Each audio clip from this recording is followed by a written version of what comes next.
Bonjour, je m'appelle Yann, bienvenue sur mon blog. Je voulais vous présenter une bonne partie de ma collection, qui sont pour la plupart des couteaux pliants régionaux. Certains viennent de l'étranger, mais la plupart sont des couteaux français, dans la grande majorité. Bon, passionné depuis quelques années, j'en collectionne pas mal, j'en ai à plus de 200 au jour d'aujourd'hui. J'en achète régulièrement, que je restaure ou que j'achète neuf, etc., etc. Voilà, donc pour présenter un petit peu, je vais faire un balayage, je peux pas tous vous les présenter, je vais en présenter que certains. Beaucoup sont des couteaux commerciaux aussi pour certains, on a des petits couteaux qu'on retrouvait beaucoup autrefois, qui sont des couteaux qui étaient donnés après commercialement à leurs clients, qui faisaient aussi des petits couteaux publicitaires en fait. Des petits couteaux aussi qui permettaient pour les enfants, parce que les couteaux étaient plus utilisés autrefois, on avait des couteaux avec des jeux intégrés, le 421. On a des couteaux sur beaucoup de thèmes. Pour faire simple, donc les couteaux de pêche, les couteaux de métier, les couteaux de l'armée, l'ancien couteau de l'armée, qui est très très lourd, qui est peu utilisable au jeu. Enfin, il va extrêmement lourd. Des couteaux après, des couteaux on va dire plutôt collection, peu utilisables au jour d'aujourd'hui. Là on est sur un Opinel mais de grande taille, mais bon après vu la taille c'est peu utilisable. C'est plus pour les collectionneurs au jour d'aujourd'hui. Du couteau de tiers, du couteau le mineur.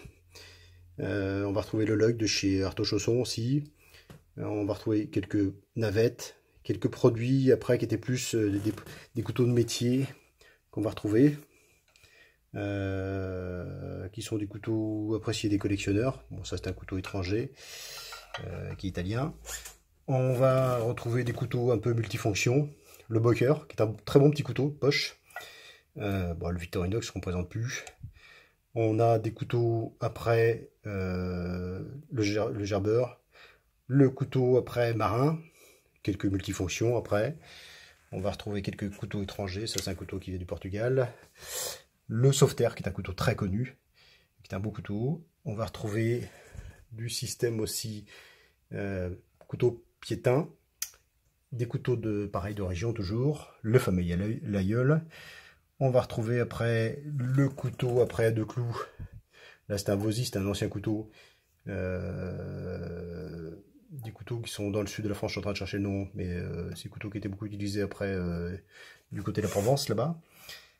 Des couteaux de métier, on va retrouver quelques Laïeuls, le couteau corse avec l'emblème corse, le couteau à pas confondre avec le Laïeul l'Aveyronais, le RQ1 qui est un couteau commémoratif en G10 de chez Artaud Chausson, avec un système liner look, très appréciable à l'utilisation. C'est un très beau couteau en fait celui-ci, j'aime beaucoup ce type de couteau. Dommage qu'ils ont disparu. Le couteau de chez Gilles Patot après, que j'ai déjà présenté dans une autre vidéo, ça c'est un autre modèle que j'ai, avec le tire-bouchon, donc le modèle Vendetta, le Laïeul tout en aluminium. D'autres Aveyronais, du couteau type chartier, ce sont des petits couteaux que vous avez au centre avec trois fonctions, le poinçon, la petite lame et puis une plus grande lame. Le modèle Vosy qui est un ancien couteau après du monde paysan. Et des petits couteaux après avec différentes finitions. Le dernier ici est un couteau marin après qui est très connu, le London, qui est une reprise. Autre couteau, bon, des couteaux plus récents, plus contemporains aussi, qu'on peut retrouver. Autre couteau de région, voilà, on va retrouver beaucoup de Laïeul. On va retrouver du modèle tonneau.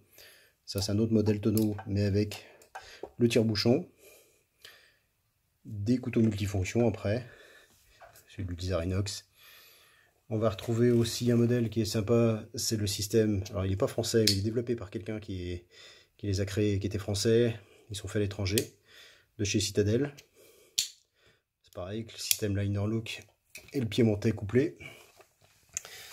Modèle tout en métal, modèle après publicitaire, avec différents modèles.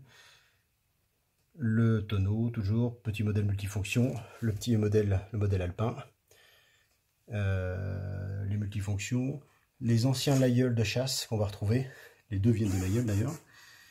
Là on va retrouver le Farol, La Rochelle, des couteaux type massue, des couteaux après de différentes, le Pionnier de chez Doury-Châtel qui était très utilisé, très connu, j'ai dans différentes finitions, couteau de pêche, donc le fameux Opinel, le Douk Douk, le couteau corse, mais qui n'est pas fabriqué en Corse d'ailleurs celui-ci. Des petits couteaux après commerciaux ou des anciens 32 Dumas, ce sont des anciens couteaux utilisés de poche à l'époque.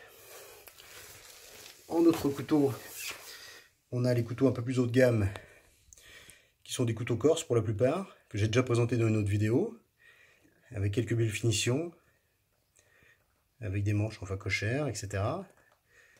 Couteau du berger, couteau en ivoire de mammouth. Après, je passe sur des couteaux qui sont plutôt des couteaux. Alors, couteau pliant, beaucoup utilisé autrefois, de l'os cerfé. J'essaie de pas trop bouger. Alors, l'os cerfé, pour faire simple, c'est ce qu'on retrouve ici. Ce qu'on trouve sur beaucoup de couteaux. L'os cerfé, c'est de l'os qui a été brûlé en fait. Et qui a été raclé en surface pour lui donner cet aspect imitation cerf. Beaucoup confondent avec du vrai cerf. Bon, ça, c'est du cerf ancien. Ça, c'est plus récent. Mais la plupart sont en os cerfé. C'est ce qui se faisait beaucoup à l'époque, et c'est une très bonne tenue dans le temps. C'est du couteau qu'on arrive à bien récupérer parce qu'ils sont assez résistants. Bon, des anciennes cornes, beaucoup de multifonctions, des couteaux plus récents, pas forcément de meilleure qualité pour autant. Des couteaux tout en métal, de différentes marques, le modèle massue, des modèles après plus anciens. Modèle plastique, il y a quelques modèles étrangers, modèle italien encore là. Modèle étranger, le tiré droit de chez Le Sabot. Des anciens modèles que j'ai restaurés. Donc voilà, pour faire simple, c'est une bonne partie de ma collection.